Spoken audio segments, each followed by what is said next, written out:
KBS 열린 토론. 안녕하십니까. KBS 열린 토론 배종찬입니다.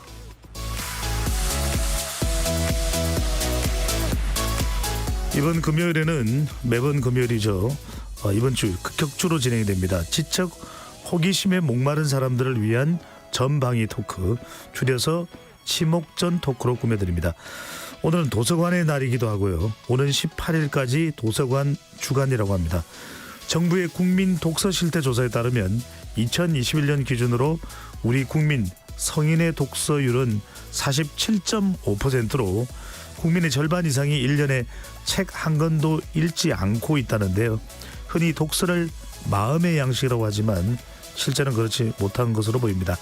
잠시 스마트폰을 손에 놓고 내려놓고 책을 집어보자는 의미로 첫 번째 주제, 읽기의 즐거움에 대한 이야기를 나눠보고요. 두 번째로 4월은 과학의 달이기도 합니다. 최근 일론 머스크가 인류의 화성 이주에 대한 청사진을 다시 한번 밝히기도 했는데요. 또 삼체라는 과학 드라마가 OTT에서 큰 인기를 끌고 있습니다. 2부에서는 신비한 우주의 세계로도 여러분을 안내해드리겠습니다. KBS 열린 토론 지금 출발합니다. 치열한 토론 속에서 더 나은 세상을 찾아갑니다. 올바른 세상을 만드는 첫걸음. 평일 저녁 7시 20분 KBS 열린 토론.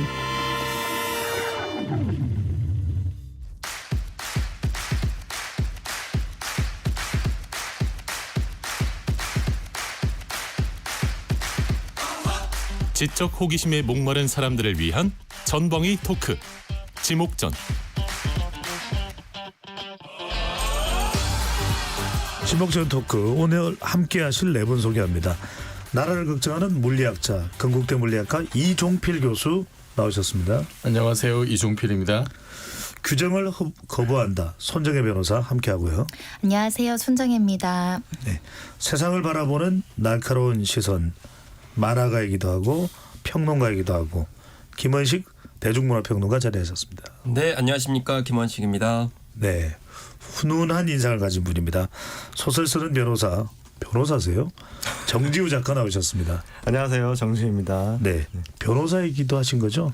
네, 사실 소설을 잘 안 쓰고 있어서 예, 네, 글 쓰는 변호사입니다. 알겠습니다. 네 분 어서 오시고요. 열린 토론 문자로 참여하실 분은 샵 9730으로 의견 남겨주실 수 있습니다. 단문 50원, 장문은 100원의 정보 이용료가 붙습니다. KBS 모바일 콩과 유튜브를 통해 무료로 참여하실 수도 있고 모바일 콩에서는 보이는 라디오로도 참여할 수 있습니다. 유튜브로 많이 들어와 주시고 구독 꾹 눌러주시고 좋아요도 많이 보내주십시오. 자, 오늘 지목전 토크 과연 어떤 내용일지 오프닝에서 도서관의 날 읽기의 즐거움에 대해서 한번 좀 이야기를 해보려고 합니다. 먼저 손 변호사님, 오늘이 도서관의 날입니다. 이거 혹시 아셨어요? 사실 저도 잘 몰랐던 건데요. 사실은 네. 역사가 무려 이제 작년부터니까 올해 두 번째입니다. 그래서 좀 생소하신 분들도 있을 텐데 취지는 독서를 진흥하고자 하는 취지로 이제 이런 도서관의 주간, 도서관의 날이라는 이제 날을 만들어서 이날 뭐 행사도 하고 축하 공연도 하고 관련 분야의 유공자들을 이제 표창하기도 하고 또 이제 문체부에서 담당하기 때문에 관장하는 장관께서 직접 나오셔서 기념식도 한다고 하거든요. 네. 날이기도 한데 4월 22일, 그러니까 매년 4월 12일은 이제 독서의 날, 이렇게 도서관의 날 이렇게 기억을 하시면 좋을 것 같고요. 앞으로는 매년 하니까 많은 분들이 알게 되겠죠. 네. 이게 하루만 하는 게 아니라 4월 12일부터 4월 18일까지 이 주간에는 전국에 있는 도서관, 크고 작은 도서관들이 각종이 많잖아요. 이런 공공 도서관에서 뭐 각종의 행사들도 많이 한다고 합니다. 예를 들면 책갈피나 뭐 이체 책을 만드는 체험존도 운영을 하고 네. 또 거리 공연도 하고 또 이렇게 이렇게 책 읽는 것도 다양한 모습으로 책 읽을 수 있는데 그런 뭐 어떻게 보면 기념 행사 같은 건 또 네. 한다고 하니까 장소는 어디에서요? 일단 지금 유인촌 장관이 나와서 기념식을 하는 장소는 국립중앙도서관인데요. 네. 근데 여기뿐만 아니라 전국 각지에 공공도서관이 많기 때문에 지자체별로 이 도서관의 날을 이제 기념하고자 하는 행사가 있다고 하니까 좀 찾아보시고 네. 이번 주말이나 언제 좋은 행사가 있는지 한번 보시면 아이들과 좋은 시간 될 수 있을 것 같습니다. 손 변호사께서도 책 읽기 좋아하시죠? 저는 원래 그 책 취미를 물어볼 때 독서를 항상 썼었어요. 네. 몇 년 전부터 독서를 쓰기가 정말 미안한 마음이 들 정도. 그러니까 네. 책을 사는데 책이 이렇게 책꽂이에 이렇게 소장되어 있는 책을 읽으려고 사는 게 아니라 꽂아져 있는 그런 좀 송구한 마음이 드네요. 네, 뭐 겸손한 말씀이시고 문학 소녀 이미지가 가득합니다. 이종필 교수는 학교에 계시니까 아무래도 뭐 당연히 교수님들은 책 많이 보고 책더미에 쌓여 있고 항상 책값 버하고 식사할 때도 책, TV 볼 때는 새 책이 아닌가요? 하여튼 책 아닌가요? 네, 뭐 그렇죠. 네. 네. 그래서 저 솔직히 좀 책을 안 봤으면 좋겠다 싶을 때가 있어요. 공감합니다.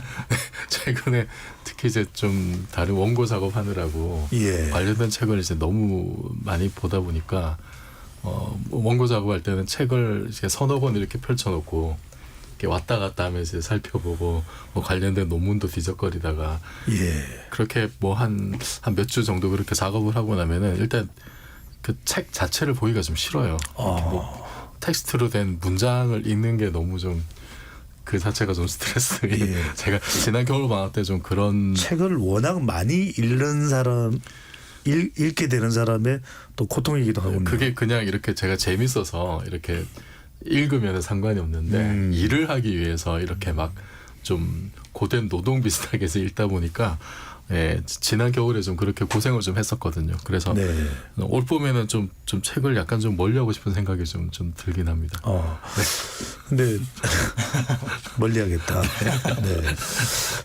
지금도 좀 지금도 벌써 멀리한 것처럼 보이기도 하고요. 네, 넷플릭스 드라마 같은 거 많이 보려고요. 그래서. 네네. 정 작가님, 뭐 책을 당연히 많이 보시겠죠. 그런 또 작가님이시니까 책을 많이 본다라고 또 우리 일반 시청자분들 생각하실 것 같은데 책 읽기라는 것, 책 읽기에 대한 생각이 어떠십니까? 책 읽기의 즐거움. 또 즐겁다고 하는데 왜 책을 많이 안 읽을까? 그래서 오죽했으면 독서의 날과 도서관의 날이라는 게 물론 이제 그 자체로 의미도 있겠지만 책 읽는다라는 거 무엇인가를 읽는 것에 대해서 어떤 생각이 있으신지요? 뭐 요즘에는 워낙 재밌는 콘텐츠가 많다 보니까 사람들이 책을 읽기 위한 시간을 내고 앉아서 책을 읽고 책장을 넘기는 것을 되게 어려워하시는 것 같긴 해요. 왜냐하면 뭐 스마트폰만 켜더라도 뭐 평생 볼 수 없는 어떤 그런 콘텐츠들이 이미 유튜브 등등에 너무 많이 있고 네. 뭐 TV를 켜면 또 넷플릭스 뭐 보아야 될 영화들이 너무 많잖아요. 내가 찜해놓은 목록만 해도 한 100개씩 있으실 텐데 최소한 언제 책을 읽냐, 책에 잘 손이 안 간다, 책에 잘 집중이 안 된다, 이제 이런 호소들이 굉장히 많이 들려오기도 하고 뭐 다들 뭐 나 다 ADHD인가 보다 뭐 이런 얘기 다들 뭐 요즘 하는 시대고 시대적 질병이라고 하잖아요.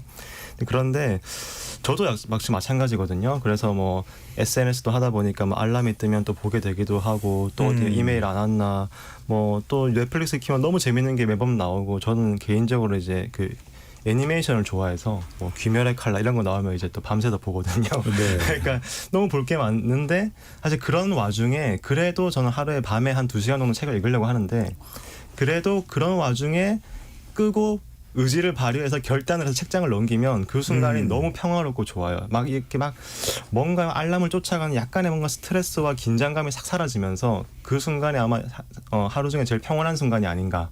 네. 그런 경험을 많이 하는데 읽기가 약간 그렇게 우리 심신을 좀 안정시켜주는 그런 측면이 확실히 있는 것 같다는 생각은 전 되게 많이 하는 것 같습니다. 아니 그러면 작가이시기 때문에 더 여쭤보게 되는데 어떤 책을 읽어야지라고 생각할 때 그걸 선택하는 뭐 기준이 있으십니까? 그냥 손에 잡히는 대로는 아닐 테고. 일단은 뭐 손에 잡히는 대로가 맞을 것 같아요.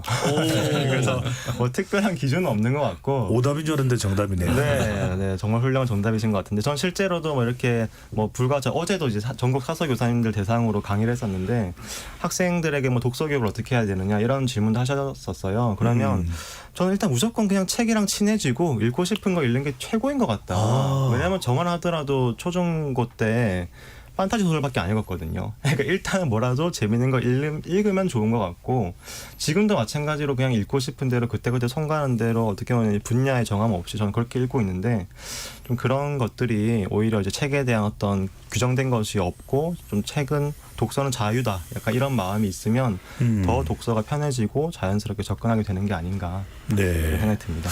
아니, 그러니까 책을 읽는 즐거움, 어떤 뭔가 스스로 기준을 만들거나 또는 옥죄일 수 있는 그런 환경이 생기면 더 책을 또 주저할 수 있으니까 그럴 필요가 없다라는 또 의미로 들리는데 김원식 평론가는 책을 고를 때 책 읽는 즐거움을 좀 우리가 가질 수 있을 때 어떤 책 읽기 태도가 중요할까요?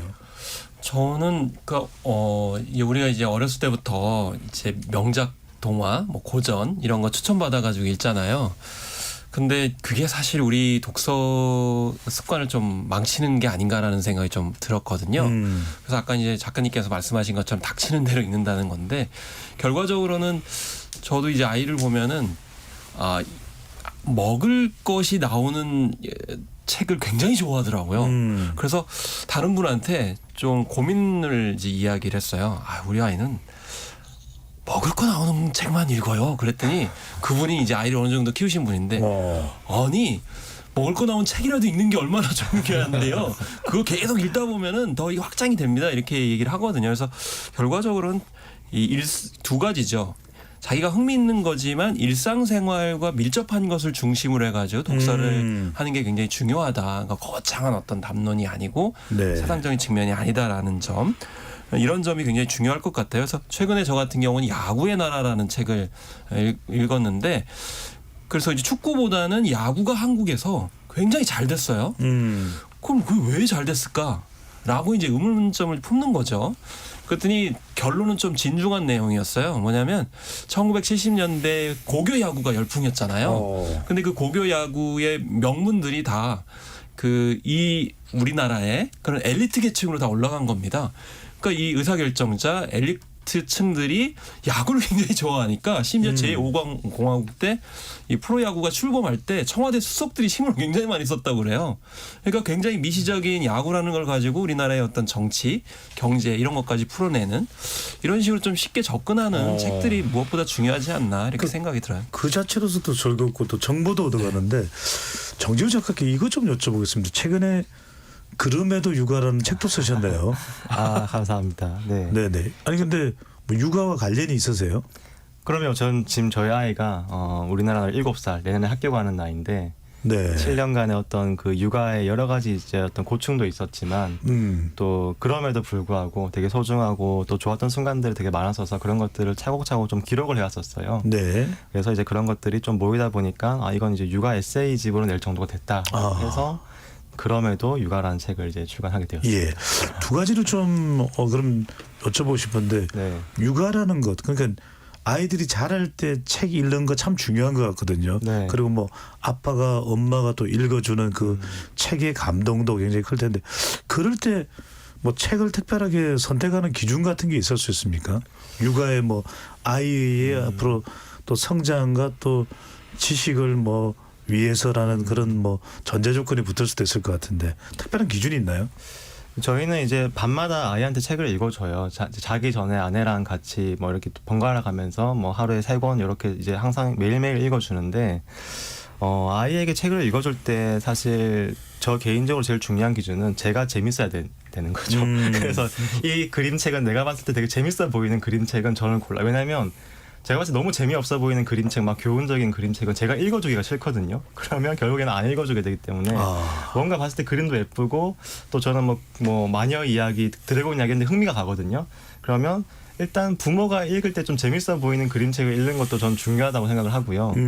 그리고 또 저희는 이제 집 바로 앞에 도서관이 있어가지고 아이랑 같이 도서관에 가서 아이 보고 고르라고도 얘기 많이 합니다.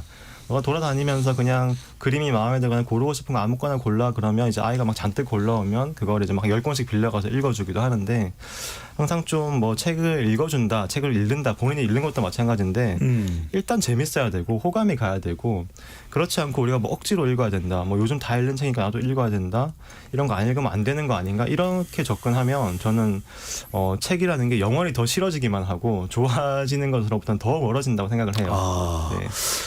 그러니까 뭐 공부하듯이 책을 읽는 것이 아니라 정말 좀 책 그 자체에 끌리는 흥미를 느낄 수 있도록 가질 수 있도록 해주는 것이 정말 중요한데 김원식 평론가에게 질문 하나 하고 또 이제 손정희 변호사로 넘어갈 텐데 이게 궁금합니다. 어떤 분들은 아유 나 정말 수험 책 많이 보지 않느냐 나 뭐 참고서 많이 보지 않느냐 책 많이 본다. 어떤 분은 평소에 내가 얼마나 신문을 열심히 읽는데 이거 책 많이 보는 거 아니냐. 또 어떤 분들은 뭐 PC나 이런 데서 인터넷 뉴스 많이 보니까 나는 이거 다 읽는 거다. 이게 책이다. 그런 읽는 것과 네. 책을 읽는 것은 어떤 차이가 있는 건가요? 예, 사실 그 책과 일반 텍스트의 구분, 자료의 구분을 명확하게 인식하시려면 사실 외람된 말씀이지만 책을 써보면 압니다. 그러니까 책이라는 거는 처음 시작해서 완결된 시점까지 하나의 구조를 가지고 있어요. 그래서 처음 시작해서 그 부분으로 들어가서 사례도 보고 분석한 것들을 보면서 정연하게 짜고 있거든요. 그 구조를. 예. 그러면 그 과정에서 독서에 힘이 생기고 소위 요즘에 문해력이 뭐 떨어진다 이런 말을 말씀하시잖아요. 그럼 결국에는 문해력을 키우기 위해서는 이런 처음부터 시작해서 논지를 펼치고 마지막에 결론까지 이르는 그 전 과정을 이제 몰입을 하셔가지고 이해를 많이 하실수록 그 독서의 힘 또 문해력이 증가할 수가 있거든요. 그런데 일반적인 어떤 자료 형태의 글들은 파편화되어 있고 부분적이기 때문에 어떻게 보면 양은 많을지라도 문해력이나 이해력이나 이런 힘들이 좀 많이 떨어질 수 있다. 그리고 저는 책이 뭐 가진 힘이라고 하면 결과적으로 한 가지 주제에 대해서 그렇게 깊이 그리고 체계화 시켜가지고 풀어가는 어떤 방식으로는 책만한 것이 없기 때문에 여전히 책은 중요하다라는 생각을 합니다. 아, 참 중요한 말씀이네요. 그러니까 마치 신문을 읽는 것이 그냥 매점을 식당을 잠깐 들른 거라면 책은 아침 일찍 일어나서 자는 그 순간까지의 하나의 여정이 될 수 있다는 말씀이네요. 그런 말씀이죠. 네. 근데 참 책이라는 게 어릴 때 읽었던 몇 권의 책은 무엇을 준다 해도 바꿀 수 없다라는 그런 강구 카피도 있는데 손 변호사님, 이 우리나라가 독서량이 점점 떨어지고 있다면 다른 나라보다 더 책을 안 읽는다는 의미인 것이죠. 네, 최근에 이제 문체부에서 조사를 했더니 2021년 기준입니다. 국민 독서 실태 조사를 했더니 우리 국민 성인의 47.5%. 그러니까 사실은 직전 조사보다는 8.2%포인트가 줄어든 것인데요. 그러니까 책 읽는 수준이 절반 이상이 1년에 책 한 권도 읽지 않는다. 사실 굉장히 많이 낮아진 수치라고 보면 될 것 같고요. 더군다나 이거 2021년 기준이니까 3년 예. 전이잖아요. 이게 만약에 2023년 기준으로 이제 올해 나오면 훨씬 더 크게 떨어질 가능성이 많다라는 것이어서 우리나라가 책을 읽지 않아서 만들어지는 책도 줄어들고 있다. 그리고 그러다 보니 외국 책, 번역된 책들이 굉장히 많이 팔리고 있다. 이런 이야기들도 많이 나오고 있어서 전반적인 독서의 어떤 양도 줄지만 질도 떨어질 수 있고 나아가서는 한국어로 된 어떤 책을 생산해내는 게 이제 업체 측에서도 부담이 될 여지가 있다는 거예요. 예. 그런 면에 있어서는 이 독서량에 대한 절실한 고민이 필요한 시점이라고 합니다. 정말 심각하네. 우리가 이 심각함이 어떤 수준이고 왜 심각한지를 모르고 있다라는 것이 더 심각할 수 있을 것 같은데 뭐 책 안 읽으면 그게 무슨 문제지? 이 교수님. 그런데 지금 이 교수님도 물론 이건 다른 의미긴 하지만 이제 이제 이 패드를 가지고 나와서 여러 가지 이제 인터넷도 검색하고 하시니까 요즘에 정말 아이들이 태어나자마자 유튜브를 본다. 뭐 이런 얘기가 나올 정도입니다. 다 이제 동영상, 영상 세대이고 책을 읽거나 글을 읽는 것 자체가 너무 어려워한다. 이런 진단도 나올 정도인데 그럼 책을 안 읽고 그냥 어차피 세상이 변했으니까 영상으로 이렇게 좀 정보를 습득하고 해결해도 되는 것 아니냐라는 주장에 대해서는 어떻게 보시는지요? 영상으로도 지식을 접할 수가 있죠, 사실은. 그 우리가 예를 들어서 뭐 학교에서 수업을 들을 때 선생님이나 교수님이 얘기하는 거는 어쨌든 실사 영상인 거잖아요, 그거는. 자기가 직접 공부하려면 책을 읽어야 되겠지만, 그리고 뭐 훌륭한 인터넷 강의나 아니면 유튜브나 이런 데서 뭐 고급 정보도 굉장히 많이 얻을 수 있고, 그래서 전문가로 진입하는 장벽이 옛날보다 굉장히 낮아진 건 사실입니다.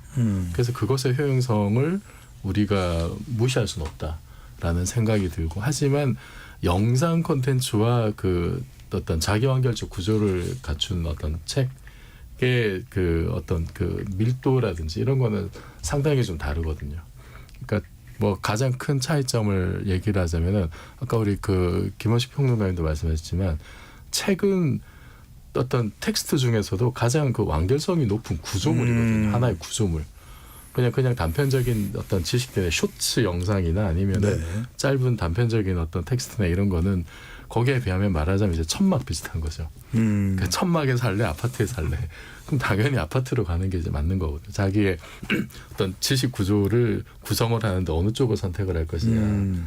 이거는 이제 그 상황에 따라 사실은 좀 심각하게 고민을 해봐야 될 문제고, 영상과 그 책의 제가 생각했을 때 가장 큰 차이는 뭐냐면, 영상은 상상력의 여지를 주지 않아요. 상상력의 빈자리를 남겨주지 않기 때문에 모든 걸 다 떠먹여주고, 그게 장점이자 단점인 거죠. 그러니까 백문이 불여일견이라 그러잖아요. 그 한 번 보면은 10마디 쓸 거 그냥 그림 하나로 다 끝난단 말이에요. 그거는 왜냐하면 그림이나 영상이 그만큼 많은 정보를 담고 있기 때문에.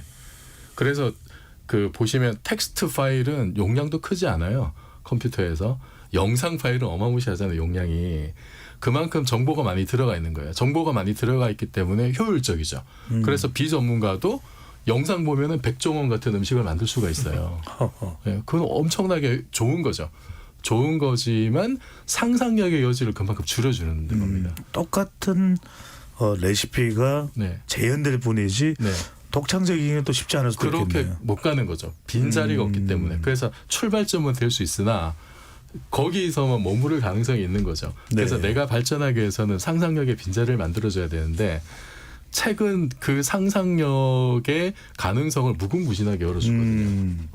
그런 점에서는 정말 자기 개발을 정말로 하고 싶은 사람이라면은 영상을 보는 만큼 한 번씩은 이렇게 책을 읽어서 그 상상력의 빈자리를 이렇게 숨통을 틔워주는 게 저는 반드시 필요하다고 봅니다. 네. 오늘이 더군다나 도서관의 날, 독서의 날인데, 정 작가님, 불과 뭐 한 10여 년 전, 그것도 이제 우리 문화적인 또 환경의 이유도 있겠습니다만, 책을 들고 있는 분들이 참 많으셨거든요.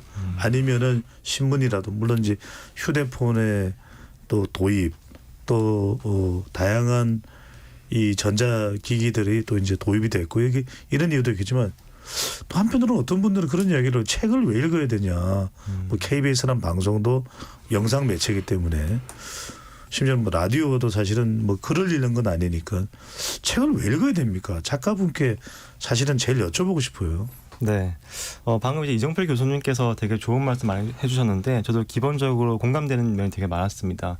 특히 대표적으로 책에 담겨 있는 그 지식의 밀도라는 거는 사실 저는 영상이랑은 비교할 수 없다고 생각을 하거든요. 예를 들어서 우리가 뭐 아무리 영상을 통해서 뭐 우주에 대한 영상을 보고 하면 물론 이해도가 높아진 측면이 있겠지만, 이 책 한 권에 담겨 있는 그 내용, 그리고 그 책 한 페이지에 담겨 있는 그 글자에 담겨 있는 그 지식의 밀도라는 것은 굉장히 그 밀도가 높아가지고, 그 책 한 권을 영상으로 다 만들려면 아마 영상 웬만하면 한 뭐 20부작은 만들어야 될 정도로 사실 책 한 권의 어떤 밀도가 굉장히 높고, 저는 그래서 아직까지도 인류가 가장 밀도 있는 지식을 깊이 있게 접할 수 있는 그 어떤 매체는 전 책이라고 여전히 믿고 있고요.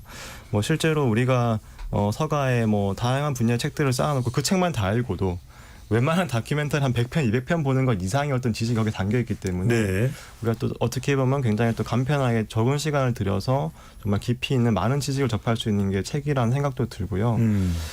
또 저는 이제 또 그 개인적으로 이제 글을 굉장히 또 매일같이 쓰는 또 그런 일상을 또 가지고 있는데, 이게 글을 쓰면서 일상을 표현을 하다 보면 이게 영상으로는 결코 담을 수 없는 것이 사실 글 속에 있다고 되게 많이 느끼게 됩니다. 어떤 점일까요? 예를 들어서 제가 여행을 갔다 오잖아요. 예. 그럼 여행을 가서 우리가 24시간 영상을 다 찍을 수 없어요. 그리고 사진을 찍더라도 순간순간만 찍게 되고 영상을 찍어도 뭐 1분 길어봐야 5분 10분을 찍게 되잖아요. 그러면 우리가 나중에 이제 그 여행을 돌아봤을 때 파편들밖에 우리는 그 여행을 기억할 수 없거든요. 근데 그 여행에 대해서 우리가 하나의 서사가 있는 글을 써놓으면 그 여행 전체가 하나의 이야기로서 기억이 되고 그 글만 읽어도 그 여행 처음부터 끝까지의 어떤 세부들도 굉장히 잘 살아나고 보존이 되고 우리의 머릿속에만 상상으로만 접근 가능한 그 세계가 우리에게 만들어진단 말이죠. 이런 어떤 서사화의 어떤 기능과 능력과 또 그것들을 이야기를 구축해내고 우리 일상을 남기는 것들이 사실 저는 글이 아니면 그렇게 효과적으로 해낼 수 있는 매체가 있을까? 아마 없지 않을까? 그렇게 저는 개인적으로는 믿고 있습니다. 아니 정 작가님 말씀 굉장히 중요한 게 우리가 어디 여행을 다녀오면 스페인이든 제주든 그 장면은 우리가 그 영상으로 볼 수 있지만 그때의 내 생각을 사진 찍어둘 수는 없는 거 아닙니까? 맞습니다. 그게 글로 표현된다는 게 상당히 중요하네요. 그나저나 김성남 의원님 왜 이렇게 책을 안 보는 겁니까? 사람들이 책을 안 읽는 겁니까? 저는 뭐가 원인입니까? 누구 탓입니까? 사실 이게 예전에 이제 매체가 굉장히 한정돼 있을 때는 책이 굉장히 큰 역할을 하다 보니까 책을 읽어야 된다라는 점을 이제 강조를 했어요. 근데 여기서 우리가 좀 생각해야 되는 것이 평균화의 오류에서 좀 벗어나야 된다라는 말씀입니다. 그러니까 전반적으로 지금 책을 안 읽는다라고 하지만 각 분야에서 최고인 사람들은 책을 많이 읽고 있습니다. 그러니까 우리가 잘못 생각하는 게 평균적으로 사람들이 많이 안 읽고 있다라고 하니까 트렌드가 유행이 책을 안 읽는구나 이렇게 생각할 수 있지만 실제로 창작자들이나 최고인 사람들은 책을 엄청나게 읽어요. 그래서 그 실제로 그 대형 서점의 마케팅 전략도 이제 바뀌었어요. 뭐냐면 예전에는 그냥 평소에 책 안 읽을 것 같은 사람들한테 대중 교양서를 읽으라고 우리 마케팅 홍보하는 게 아니고 그렇죠. 네. 요즘에 벽돌책 굉장히 많이 나오거든요. 이렇게 두꺼운 책들.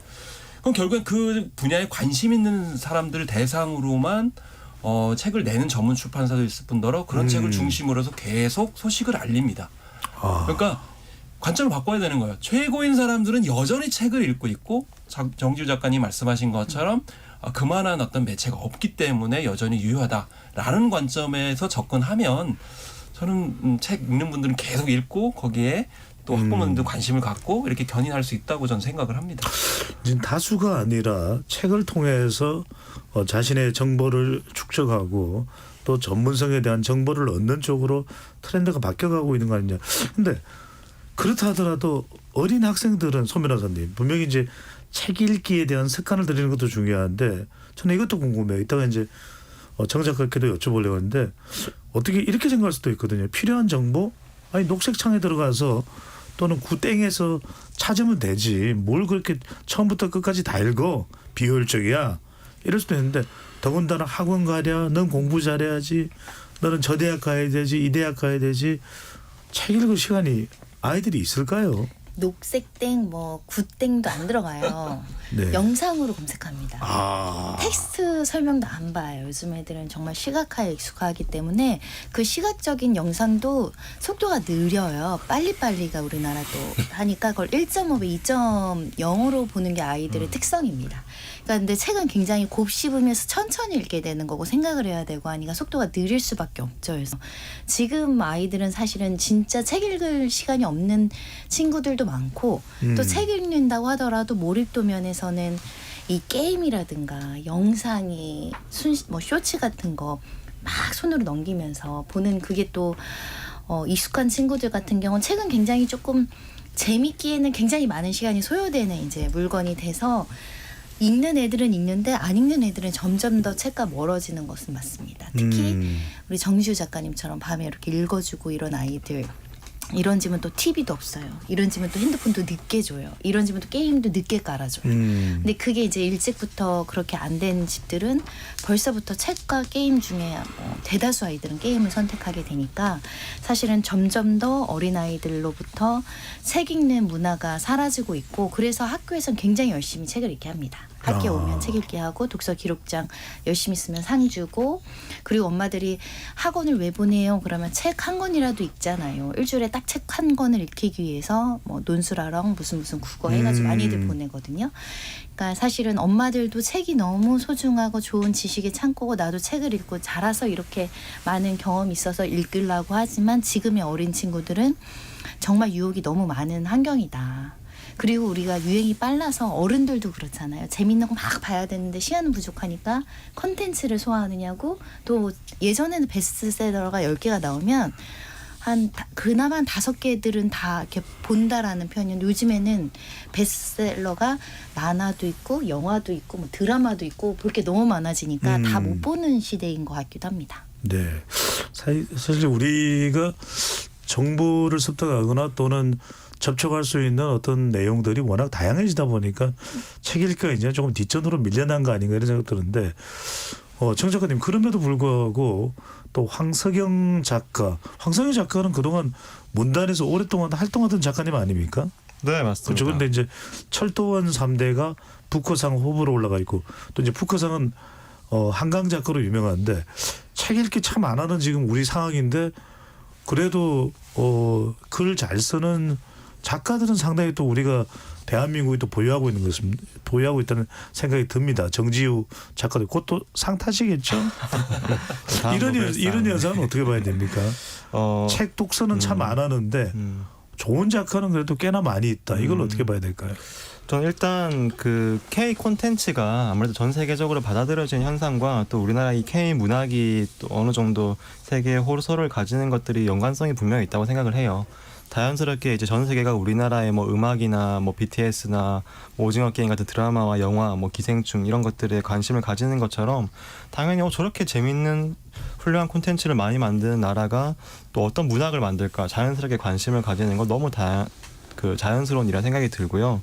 근데 또 이제 그런 어떤 전 세계적인 한류 현상에 국한하지 않더라도 또 우리나라에도 물론 좋은 작가들이 또 그와 별개로 굉장히 많이 있으시죠. 그래서 뭐 한강 작가의 채식주의자가 뭐 북커상을 수상했던 것도 있고, 베지테리안죠. 예. 네, 그리고 네, 베지테리안.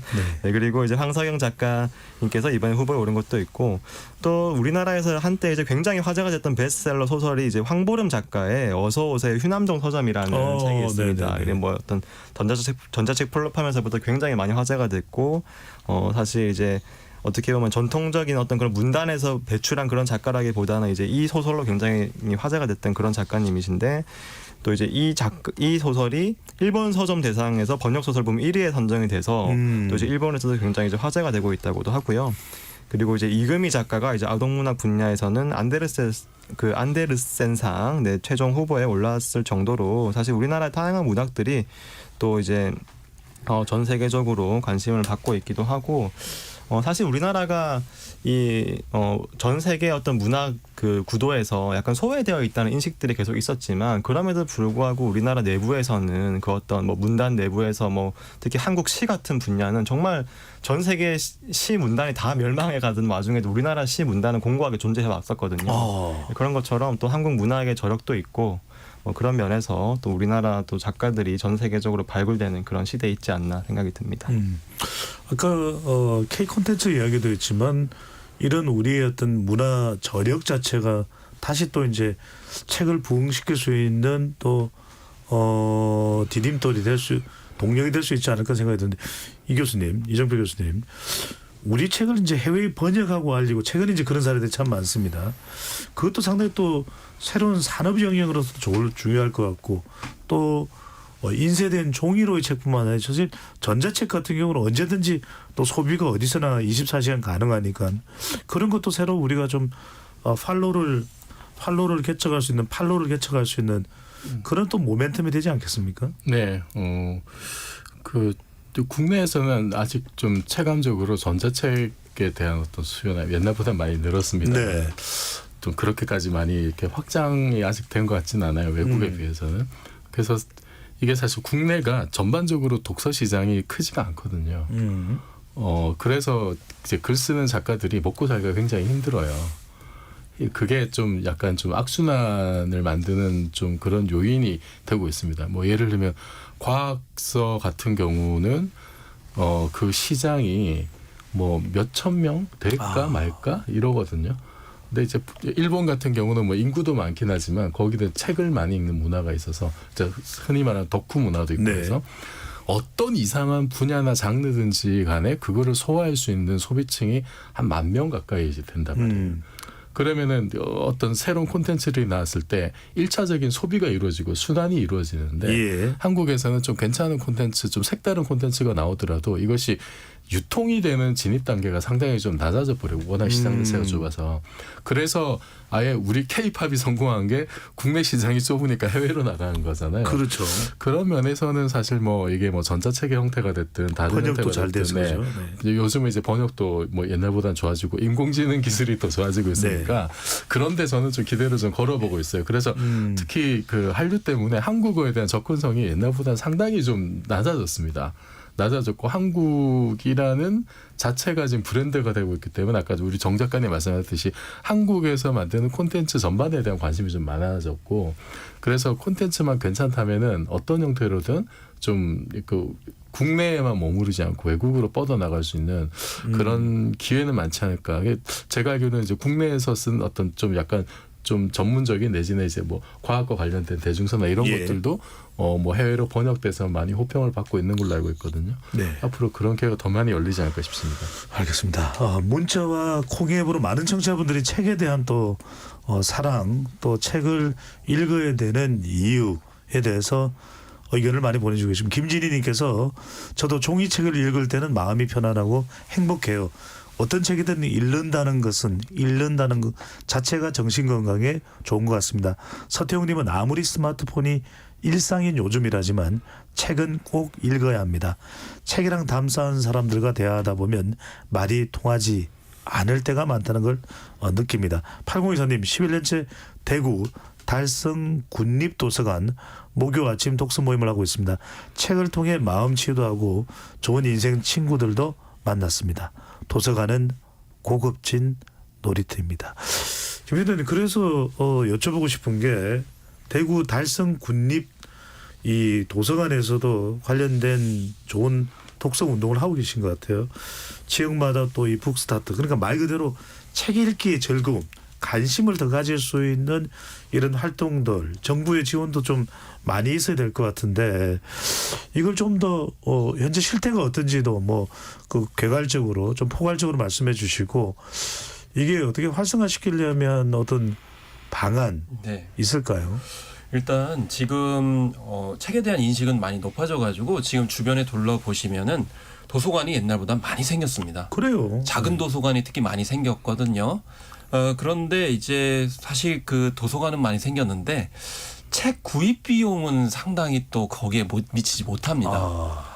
그렇기 때문에 도서관 건물만 짓는 것, 도서실만 만드는 것도 중요하지만은 예산을 확보하는 것도 굉장히 중요하거든요. 그런데 지금 정부 출판 지원 예산 등이 뭐 45억 원 삭감됐다 이런 소식이 많이 나오기 때문에 그래서 책을 안 읽고 이럴수록 오히려 도서를 이제 정부에서 뒷받침을 많이 해줘야 되는 측면인데 이게 거꾸로 가고 있다고 생각하고요.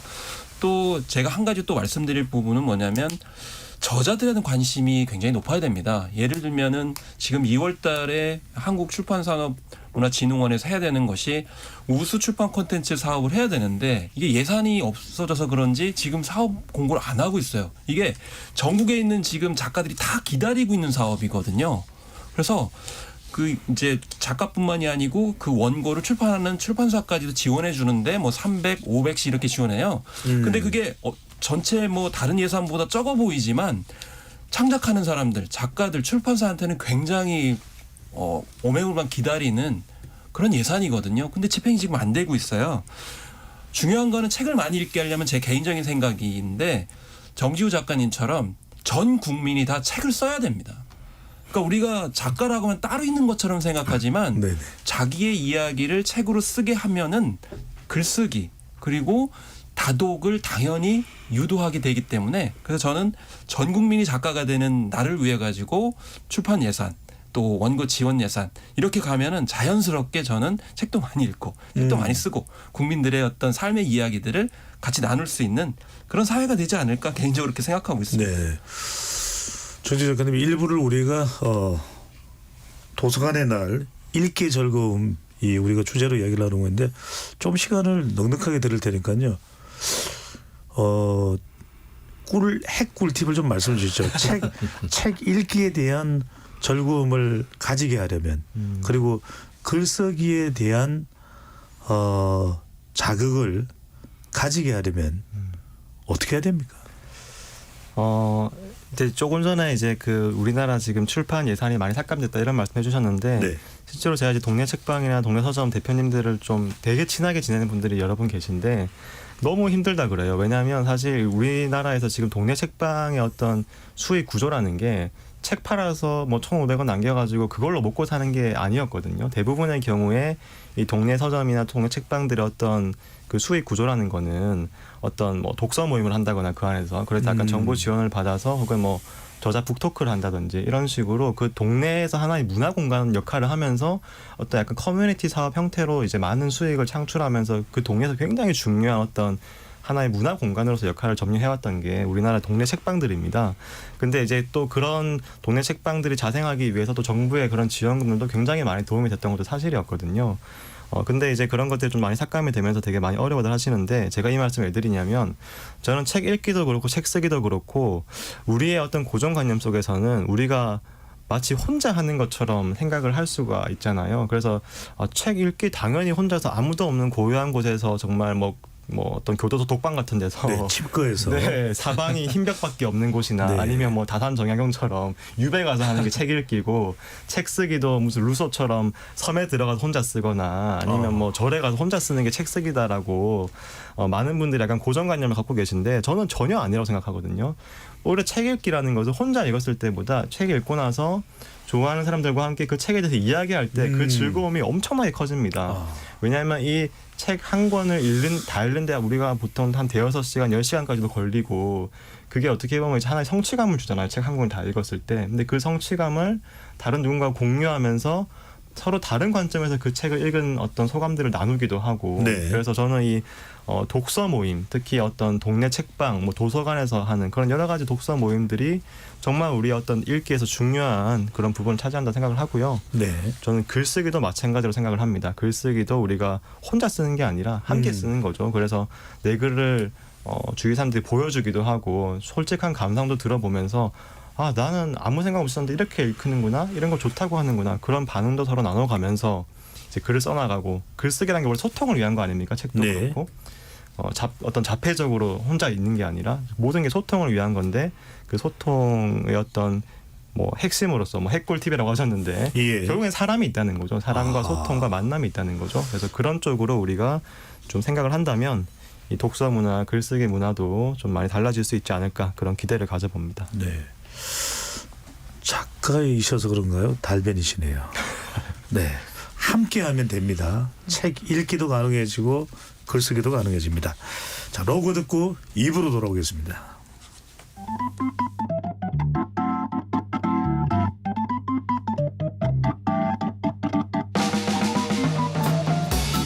세상을 바꾸는 질문 열린 토론이 시작합니다. KBS 열린 토론은 언제나 열려 있습니다. 단문 50원, 장문 100원의 유료 문자 샵 9730 그리고 KBS 어플리케이션 콩으로 여러분의 의견을 남겨주세요. 지적 호기심에 목마른 사람들을 위한 전방위 토크 2부 이어가겠습니다. 스튜디오에는 정지우 작가, 김헌식 평론가, 손정혜 변호사, 이종필 교수 네 분과 함께하고 있습니다. 1부에서는 도서관의 날을 맞아 읽기의 즐거움 또 글쓰기가 어떻게 하면 더 적극적이게 될 수 있는지 이런 부분에 이야기를 나눠봤고 2부에서는 우주로 갑니다. 우주선 스타쉽을 개발 중인 일론 머스크가 최근 인터뷰를 통해서 화성 이주에 대한 목표를 다시 한번 분명히 했는데요. 최근 또 SF 소설 삼체 보신 분도 계실 겁니다. OTT 드라마로 만들어져서 큰 인기를 끌고 있다고 하는데 중국에서는 오히려 또 반응이 시큰둥하다고 합니다. 심연 우주의 세계로 들어가 보겠습니다. 자, 먼저 이 첫 번째 질문은 이종필 교수께 안 여쭤볼 수 없네요. 물리학이지만 천체 물리학에 가까우신 거죠. 저는 입자 물리학이 전공입니다. 네. 늘 다른 답변이 나옵니다. 자, 이번 우주에도 이야기는 관심이 많습니다. 네네. 테슬라 일론 머스크와 관련된 내용인데 화성 이주 계획을 이제 오래전부터 이 스페이스 X 바로 이제 우주 기업이죠. 테슬라도 있고요. 우주선 스타쉽을 개발 중인데 지난달 이제 3차까지 진행이 됐다고 합니다. 어느 정도나 성공한 겁니까? 우선 단도직입적으로 여쭤보겠습니다. 화성에 언제쯤 경기도 화성 아닙니다. 자 우주에 있는 화성 언제쯤 갈 수 있는 겁니까? 일론 머스크가 스페이스X 만들면서 2050년까지 화성에 자족 도시 만들겠다. 그래서 굉장히 뭐 100만 명인가 하여튼 이주시키겠다 이제 그냥 원웨이로 네.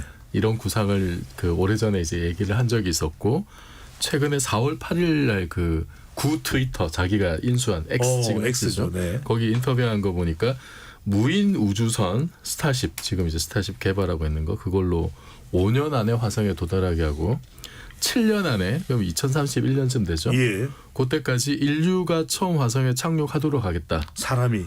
예, 그게 이제 가장 최근의 인터뷰 내용인데 이게 원래 계획이 한 2026년 정도였다고 해요. 네. 사람이 가는 게 그거보다는 한 5년쯤 늦어진 것 같은데. 그러니까 2031년이면 일론 머스크가 본인이 60이 될 때 화성을 가보겠다 이런 얘기네요. 네. 네, 저랑 동갑이죠. 일론 머스크가. 그래서 그 화성 이주를 위해서 만든 그 로켓과 우주선 이것이 이제 스타쉽인데요. 네. 스타쉽은 이거는 역사상 가장 강력한 로켓입니다. 인류가 만든 것 중에 그 전에 이제 가장 강력했던 게 우리 그 아폴로 계획에서 달을 보냈던 그 세턴 5 로켓. 그것이 뭐 크기가 110m 정도 되고 그 다음에 뭐 탑재 중량이 뭐 한 100kg 넘어가는데 지금 스타쉽 우주선이 이게 이제 2단으로 돼 있거든요. 예. 2단으로 돼 있는데 얘가 크기가 뭐 더 크고 120m 정도 되고 뭐 최대한 200톤까지 이렇게 뭐 쏘아 올릴 수 있고 사람으로 치면은 100명에서 뭐 150명 그 정도까지도 탑승이 가능한 정도. 그렇습니까? 네. 네. 그래서 이거는 말하자면 정말로 여객선 비슷하게 일단 이제 슈퍼 헤비라는 부스터가 있어요. 예. 부스터가 여기에 엔진이 33개가 달려 있습니다. 그걸로 이제 지구를 출발시키고 그다음에 2단이 이제 스타쉽 우주선 거기에 뭐 이렇게 대형 화물을 싣는다든지 사람을 탑승시킨다든지 예. 2단 우주선 스타쉽 우주선에도 엔진이 6개가 있어요. 그래서 그걸로 강력한 엔진으로 예를 들면 이제 화성에 보내면은 그럼 일단 부스터 로켓은 다시 회수를 하고 그 위에 달린 2단 그 우주선은 화성에 가서 화성은 지구보다 중력이 약하거든요. 그래서 그 우주선 자체가 다시 자체 동력으로 화성 표면을 이루게 해서 지구로 돌아오는. 돌아올 수가 있네요. 네네. 이제 그런 계획까지 이제 세우고 있습니다. 그러면 그래서 화성까지 가는데 걸리는 시간, 네. 뭐 돌아오는 것도 마찬가지겠죠. 네. 시간이 얼마나 걸리는 겁니까? 대략 한 6개월 정도 걸려요. 6개월 안팎으로 걸려요. 아 지구에서 출발해서 화성까지 6개월요. 네. 그러면 갔다가 잠시 발만 대고 돌아와도 1년이네요. 네. 그것도 이제 그 시기를 잘 맞춰야 되는데 이게 그 지구하고 화성하고 가까워질 때가 있고 멀어질 때가 있잖아요. 예. 그래서 가까워질 때 가는 게 유리한데 그 시기를 맞추려면은 또 이제 막 1, 2년 기다려야 될 수도 있고. 그러니까 실질적으로는 뭐 이제 더 걸리죠. 비행에만 6개월 정도 걸리니까. 그래서 이 스타쉽 그 우주선을 그 작년 4월과 11월에 두 차례 이제 시험 비행을 했었고 지난 3월 올해 이제 3월 14일 날 3차 실험을 했었어요. 비행을 했는데 예. 1차 때는 이제 4분 비행하고 일단 부스터 분리 실패하면서 폭파돼 버렸고 그다음에 2차 시험 비행 때는 10분 비행했는데 이제 단분리까지 성공을 했는데 2, 6, 8분 뒤에 그 연락 두절돼서 그냥 자폭을 시켜버렸어요. 이게 제어가 어디로 갈지 모르니까. 근데 이제 3차 실험에서는 그거보다 훨씬 더 성공적이었습니다. 전체 예. 비행 시간이 한 49분 정도 됐고 단분리 성공했고 그다음에 스타쉽이 우주로 가서 스타쉽 엔진 2단에 해당하는 우주선이 엔진 재점화 성공했고 그다음 지구 저궤도 234km까지 진입을 해서 이제 지구 궤도를 도는 진입 속도까지 도달했어요. 그게 네. 목표였어요. 이게 이제 지구 궤도를 돌 수 있는 속도까지 가느냐. 그거를 성공을 했는데 이제 그 사실은 이제 아마 영상으로 보신 분들도 있을 텐데 일단 로켓 회수할 때 이제 그 예. 엔진이 뭐 한 3개 정도밖에 점화가 안 돼가지고 이제 또 그 이렇게 다 분리가 돼버리고 네. 스타쉽도 대기권으로 다시 들어올 때 통신 두절되면서 이렇게 또 폭파가 돼가지고 네. 교수님 일단 자세한 재원은 가고 네. 싶은 정확한 마음이 생겼을 때 네. 한 번 더 확인하기로 하고. 근데 화성에 가면 화성은 뭐 공기가 있는 겁니까? 그냥 뭐 지구처럼 이렇게 돌아다니면 되는 겁니까? 어떤 환경입니까? 화성이 대기가 지구의 한 10분의 1 정도 수준이에요. 네. 네, 대기가 희박하고 표면 중력이 지구의 40%가 좀 안 돼요. 네, 그리고 화성에는 그 액체 내부에 그 액체 핵이 없기 때문에 이게 화성 주변에 자기장이 없습니다. 그 얘기가 뭐냐면 외부에서는 유해한 어떤 전기를 띤 입자들을 막을 수가 없어요. 그래서 화성에 왜 대기가 희박하냐면 일단 그 표면 중력이 굉장히 약한 데다가 네. 외부에서 오는 그런 입자들에 그대로 노출되기 때문에 공기를 붙들어 두기도 힘들고 또 외부 입자들이 날려버리고 그래서 일단 대기가 굉장히 희박하죠. 그리고 당장은 지구처럼 살 수가 없네요. 네, 그거는 근본적인 물리적인 한계. 화성의 사이즈가 예. 지구의 절반인데다가 질량은 10분의 1밖에 안 되고 그다음에 뭐 그 내핵의 그런 어떤 물리적인 구조를 우리가 인위적으로 바꿀 만큼 지금 그 정도 기술은 아닌 거니까 그런 물리적인 한계를 좀 알고 있어야 알겠습니다. 되고 그래서 표면 온도는 평균 뭐 영하 60도 정도. 네. 그나마 희박한 대기 중에 이산화탄소가 뭐 한 96% 정도. 그런데 이제 뭐 극관이나 이런 데는 이제 얼음 형태의 물이 있을 걸로 그렇게 이제 뭐 생각하고 있죠. 알겠습니다. 김원식 평론가 이것 좀 여쭤봐야 될 것 같습니다. 네. 영화 배우 맷 데이먼이 주연했던 영화 마션이 화성에서 인류가 살아남을 수 있는지 그런 어떤 가능성 또 호기심 이런 것들을 이제 보여준 영화였다면 실제로 그 외에도 아놀드 슈워츠네거가 나왔던 영화 아시죠, 그죠? 그 영화에서도 화성을 배경으로 다루기도 하고. 근데 방금 전에 이종필 교수 이야기 들어보면 지구도 살기 힘들다고 이야기하시는 분들이 많은데 지구보다 더 살기 힘든 이 화성에서 뭐 외계인이 온 것 같기도 하다. 화성에 가서 한번 탐사를 해보자. 왜 이렇게 관심이 많고 가고 싶어하는 거죠? 일단은 물론 이제 그 토탈 리콜을 이제 아까 이제 아놀드 슈왈제네거 말씀하셨는데 이제 그때는 사실 화성을 건설한 것으로 상정을 해서 대부분 이야기를 했었습니다. 근데 이제 요즘의 트렌드는 이제 마션도 그랬습니다만은 그 우주 공간에서 생존하는 법 여기에 이제 초점이 많이 맞춰져 있죠. 그래서 아무래도 그런 부분은 많이 옛날보다 공상과학적이 아니고 실제로 많이 다가왔기 때문이다. 특히나 지구의 어떤 환경 위기 이런 것들이 다가오다 보니까 특히 젊은 층을 중심으로 이게 지구의 위기에 따라서 뭐 우주에 대한 관심이 이제 증폭했다는 점도 있다고 보겠고요. 그래서 이제 마션에서는 화성에 떨어졌을 때 어떻게 살아남을 것인가. 의 문제를 이제 천착했죠. 그러니까 예전에 뭐 로빈슨 크루소가 무인도에 떨어졌을 때 어떻게 생존하느냐. 그런데 아까 이제 생존이 굉장히 힘든다는 점을 말씀을 이제 하셨습니다만은 마션에서는 거기서 이제 다음 탐사대가 올 때까지 낙오한 주인공이 생존하는 모습 그 중에 하나가 농사를 짓는 거였어요. 어허. 그래서 이 오염돼 있는 토양을 이렇게 해독을 해가지고 약간의 이제 농지를 만들어가지고 거기에 가장 빨리 자라는 감자를 심어서 수확을 하고 물론 이게 실제로 가능하느냐 안 하느냐 이제 과학자들 사이에서 논란이 있었습니다만은 그리고 이제 우주선 연료에서 수소를 태워가지고 또 이렇게 이제 물도 이제 만드는 그런 과정이 펼치다 보니까 과학적 사실과는 별개로 야 저렇게 화성에서도 생존할 수 있는 걸까라고 해서 결국 화성을 이렇게 우리가 실제로 생존의 어떤 공간으로까지 여기는 그런 실제적인 어떤 위기 상황 이런 것에 대해서 젊은 층들이 더 열광했기 때문에 우주 특히 화성을 바라보는 관점도 토탈 리콜에서 마션으로 변했다고 생각합니다. 네. 손 변호사는 어떠세요? 왜 이렇게 화성에 대한 호기심 또 우주에 대한 호기심이 있을까? 변호사로는 어떠세요? 화성에 가도 뭐 법원이 법원이 있는 것도 아닐 테고 로펌이 있는 것도 아닐 테고. 변호사가 지금 직역이 공급과 수요가 안 되면서 할 일이 많이 줄어들고 AI 때문에 굉장히 힘든데 네. 우주 시장이 개막하면 또 다른 새로운 시장이 열리기는 하겠지만 문제는 우주 시대에 우주의 법이나 여러 가지 규제나 우주 재판소가 생기는 그때는 저희가 존재하지 않을 것이라는 건데 그래도 미래를 조금 대비를 해야 될 것 같다는 생각은 좀 듭니다. 왜냐하면 이 모든 전제는 지구가 항폐화되거나 지구가 어떻게 보면 소멸하거나 살기 적합하지 않기 때문에 이주를 해야 된다는 그러니까 개념이잖아요. 인터스텔라 같은 영화에도 그런 걸 다루게 됐고요. 네, 마치 우리가 예전에 이제 신대륙을 발견했을 때 그 미지의 세계를 좀 개척하고 우리가 어찌됐든 생존 본능으로 인류가 살아나기 위한 투쟁이 역사가 이제 우주로 진출을 해서 어떻게든 인간이 살아가고자 하는 어떻게 보면 인간의 생존 본능과 연관되어 있다고 저는 보는데 과학적으로야 이게 가능한지 가능하지 않는지는 지금 점칠 수 없지만 우리 인간이 또 불가능한 일을 해낸 경험들이 굉장히 많잖아요. 상상할 수 없는 또 기술이 발전할 수 있기 때문에 언젠가는 가능할 것이다. 그리고 본인의 사재를 털어서까지 저렇게 로켓을 보내고 기업에서 추진하는 곳들이 있고 기업이라는 것은 이익과 어찌됐든 비즈니스 모델로 접근하는 건데 불가능한 일에 도전하지 않겠죠. 네. 그런 면에 있어서는 실제로 우리가 컨텐츠로 보던 SF 영화라든가 그런 컨텐츠들이 현실이 될 날이 올 것이다. 그런 생각을 좀 많이 해봤고요. 요번에 아까 초반에 삼체라는 드라마 이야기 나오는데 거기에 삼체요. 네. 400년 전 일을 대비하는 이야기가 나오거든요. 굉장히 함의적인 연도 같습니다. 사실 우리 인류가 400년의 후손까지 생각을 해야 될까요?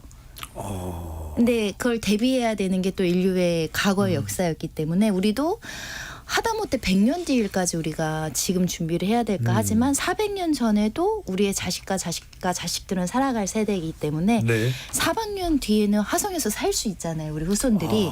그 토대를 지금 만드는 거는 불가능한 업적이지만 하시는 분들이 있으니 네. 언젠가는 이뤄질 거라 생각합니다. 방금 전에 가슴 벅찬 생각이 든 게 화성에 갈 수 있다면 그때 화성에서 KBS 열린 토론을 진행해 보는 것도 네.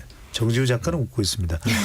정 작가는 또 여쭤보고 싶은 게 완전 여쭤볼 수 있는 게 어떤 이런 우주에 대한 특히 화성에 대한 또는 뭐 꼭 화성이 아니더라도 다른 별에 대한 이런 어떤 상상력이 책에서도 많이 구현됐을 것 같거든요. 예전에 제가 하여튼 책 제목이 금성에서 온 남자 뭐 화성에서 온 여자 네. 기억나죠? 너무 옛날인가요? 하여튼 이렇게 우주와 어떤 외계의 별에 대한 어떤 상상력이 책에 구현되고 많이들 작가들의 주제로 떠오르는 그런 또 배경은 뭘까요?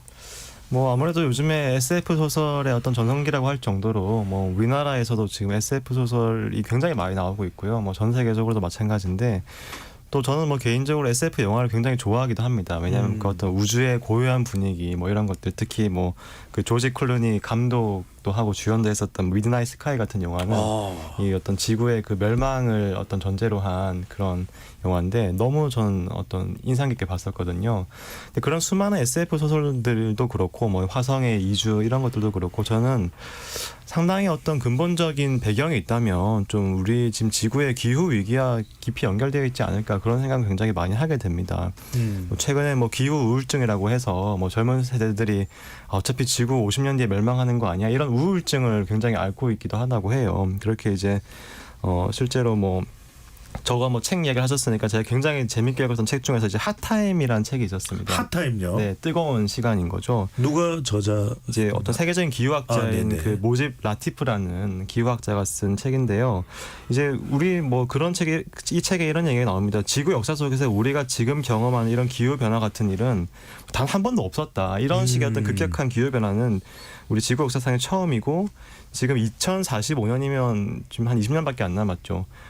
그 전에 이제 지구 온도는 거의 뭐 확실히 지금 산업혁명 대비 2도 정도 상승을 하는데 그러면 2도 상승을 하면 어떻게 되느냐? 일단 지구상에 있는 모든 산호초가 멸종을 하고, 그리고 뭐 어떤 그 영구 동토층, 만년설 같은 것들 다 녹아내리고, 어떤 뭐 전 세계적인 감염병, 뭐 가뭄, 식량 부족, 화재 이런 것들이 엄청나게 많이 일어난다는. 근데 그런 것들 우리가 지금도 굉장히 사실 실감하고 있잖아요.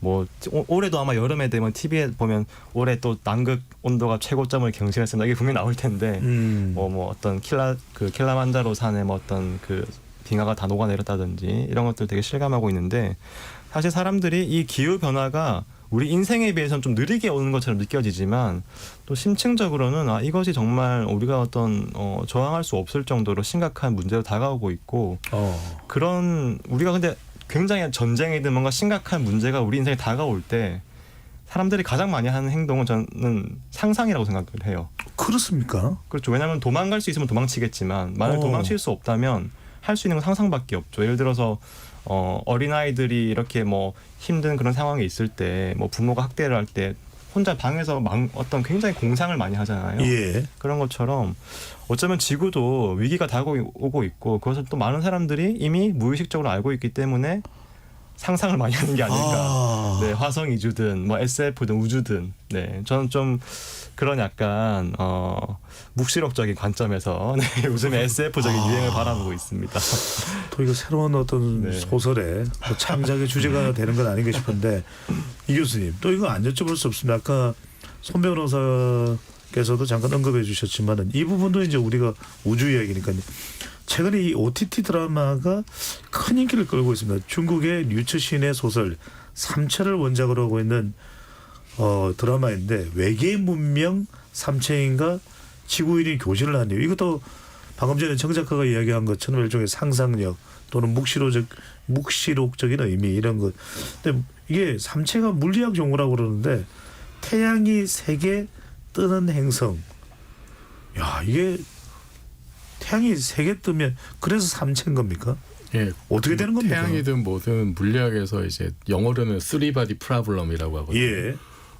그 원제도 그렇게 돼 있으니까 정확하게 뭐냐면 삼체 문제가 되겠죠. 네, 그러니까 뉴턴 역학에서 그 만률력의 법칙 다 아시잖아요. 질량이 있는 두 물체가 있으면은 거리 제곱의 반비례하고 질량의 곱에 비례하는 힘이 있다. 끌어당기는 힘이 있다는 건데 네.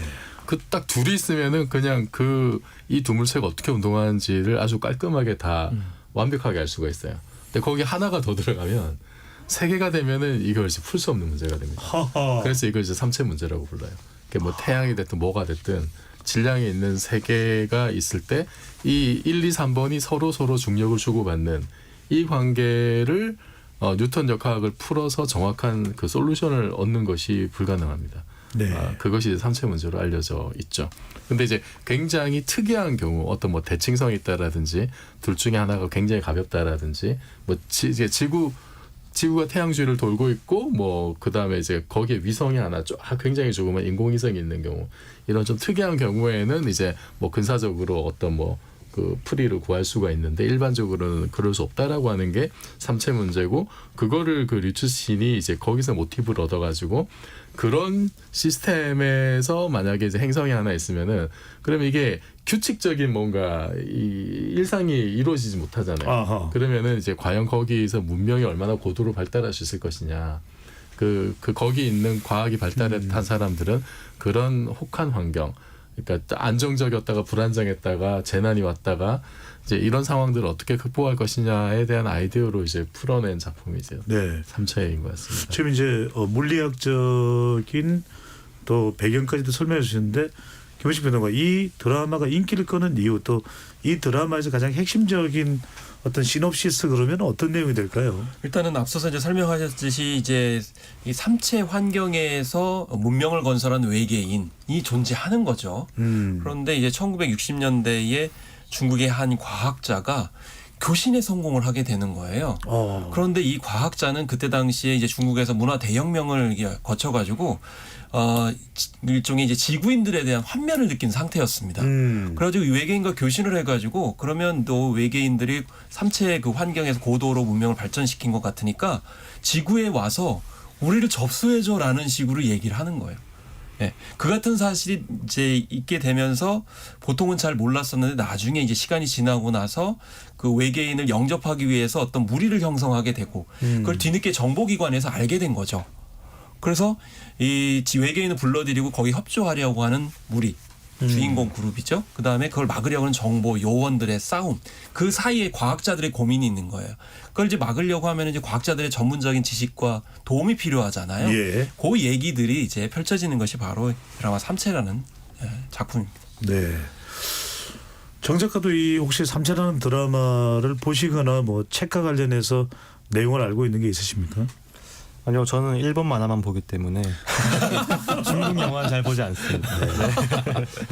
취향이 확실하시죠. 선을 그어버리시네요. 아직. 네, 저는 봤습니다. 아, 네네.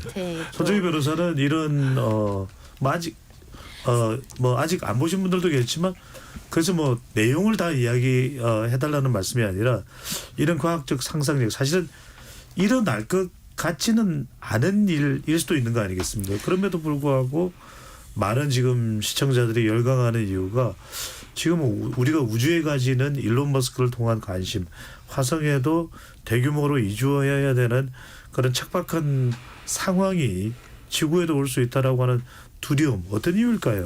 이게 대하 소설로 이제 분류가 돼서 엄청 장대한 양이라고 하더라고요. 근데 일단 드라마도 편수 그렇게 많지는 않습니다. 그게 굉장히 축약돼서 만들었다고도 평가를 하는데 저는 잘 모르지만 기본적인 인간에 대한 본성에 대한 고찰이 있습니다. 이 드라마 속에 인간이 어떻게 그려지나 인간을 어떻게 외계 생명체가 지칭을 하는지에 대한 단어를 들으면 스스로 인간이란 무엇인가, 인간을 객관적으로 외부의 존재들이 평가했을 때 어떤 평가를 할 것인가에 대한 고민이 이 작품에 있다고 생각하고요. 말씀드린 것처럼 인간이 인간의 같은 편일 것 같지만 사실 인간의 적을 돌리는 사람으로부터 이 스토리가 시작이 되거든요. 문화대혁명 같은. 예, 우리의 결국 인간이 같은 편으로 외계 생명체에 싸울 것 같지 않지만 인간 내부에 분열이 있을 때 우리가 이 문제를 또 어떻게 해결할 것인가에 대한 문제 해결 방식도 이 드라마에서 이야기를 해주고 있고 저의 결론은 역시 인간에겐 과학자가 굉장히 중요하다. 외계 생명체가 가장 먼저 죽이는 사람들이 과학자거든요. 네. 과학자들이 과학을 발전시키면 외계 생명체한테 불안한 요소가 되기 때문에. 그래서 결국 우리 사회에서 어떤 경우에도 과학자들이 굉장히 소중한 존재라는 걸 또 이 드라마가 저한테 교훈해주더라고요.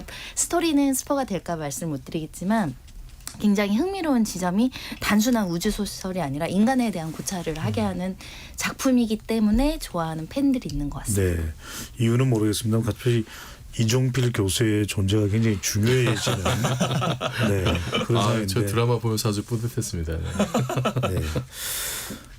개인적인 이야기는 좀 자제를 해주시고. 자, 오늘 KBS 열린 토론 금요일은 조금 가벼운 주제로, 가볍다는 것이 절대 중요하지 않다는 의미는 아니고 좀 더 경쾌하고 우리 생각과 밀착한 주제를 다뤄보는데 끝으로 간단하게 책 읽기를 좀 더 자극할 수 있는, 배가시킬 수 있는 그런 책이 있다면 좀 소개를 해주시고, 아니면 혹시 우주의 이런 호기심을 좀 더 상상력을 높일 수 있는 그런 영화를 알고 계신다면 좀 소개를 해주면서 오늘 토론을 좀 마무리할까 하는데요. 먼저 정 작가님부터 말씀해 주실까요?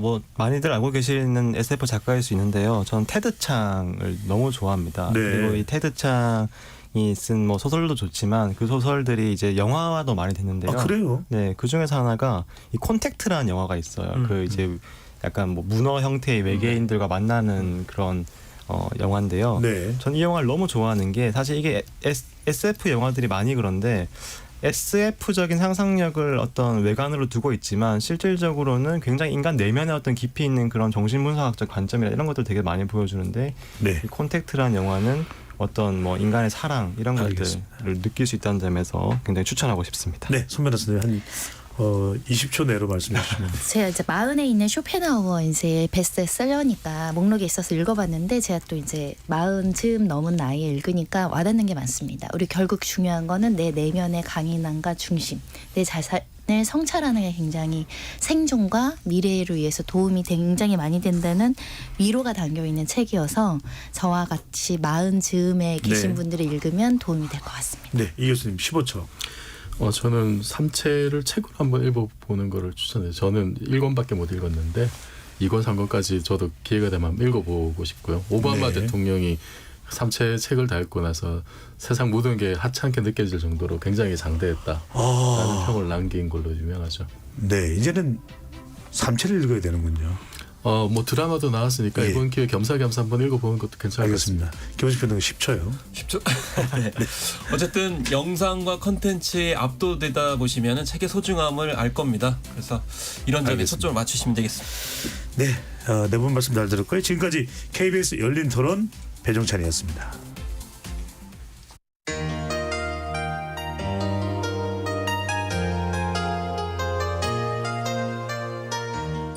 아픈 사람을 만나면 의사가 되고 위험에 빠진 사람을 만나면 구조대가 됩니다.